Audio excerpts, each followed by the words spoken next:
I'm such a huge fan of all directors, and I'm very aware of the huge, wide open pool of very talented directors. So I would much rather see movies directed by them for the most part. So if it's me who steps up to direct, it's got to be because I have a personal experience. And for sure, to me, it was the metaphor of family. There was this allegory of what it really meant to be a parent.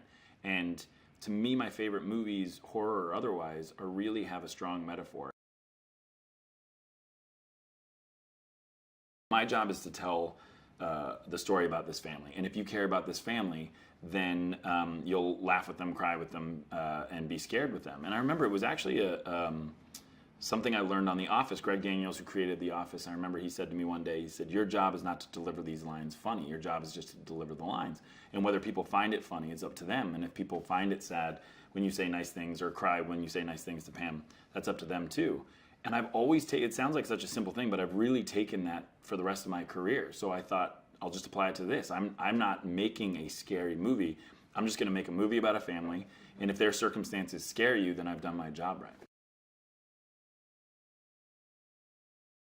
It was so much fun to write this movie. I think, to me, the idea was so good that then it was just about how far can we take it, how deep can we go. And so the idea of how this family communicates goes from sign language to communicating with different colored lights, and then laying out sand paths so that they can walk more quietly and not step on sticks that would make noise, things like that. It was so much fun to just sort of go for it all the way and see how far we could take it.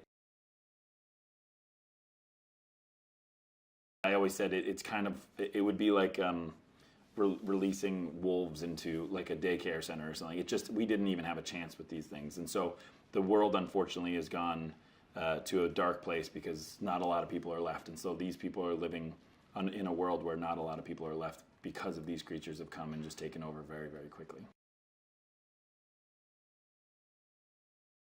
As I was pitching her ideas that I was writing in the script, she never read the script. She was just hearing these ideas, and then she started listing actresses that she thought would be really good for the part. And I actually even started reaching out to those actresses.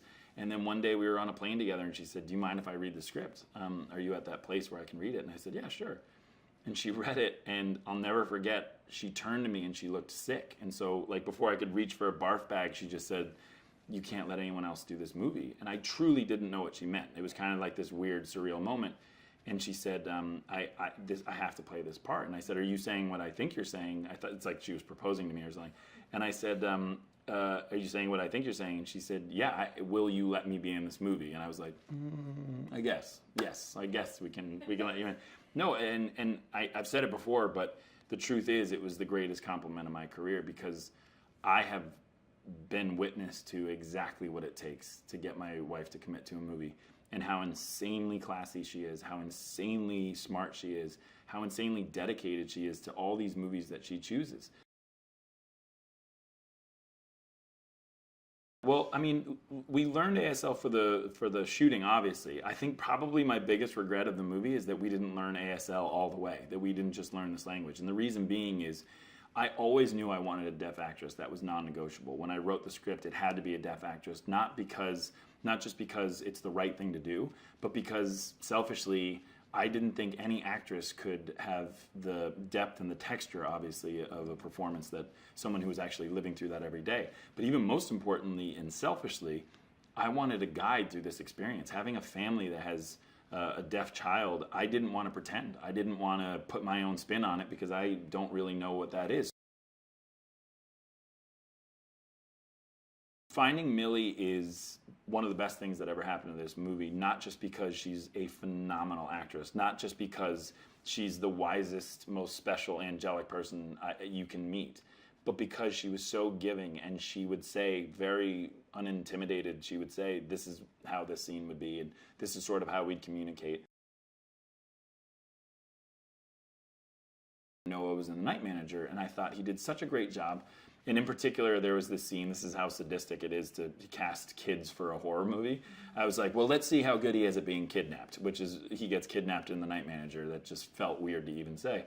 And I watched him, and he got kidnapped very well. He did kidnapped real well.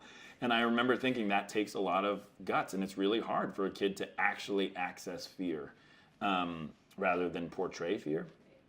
And so I did the next logical thing, which is reach out to George Clooney, who had just worked with him in Suburbicon.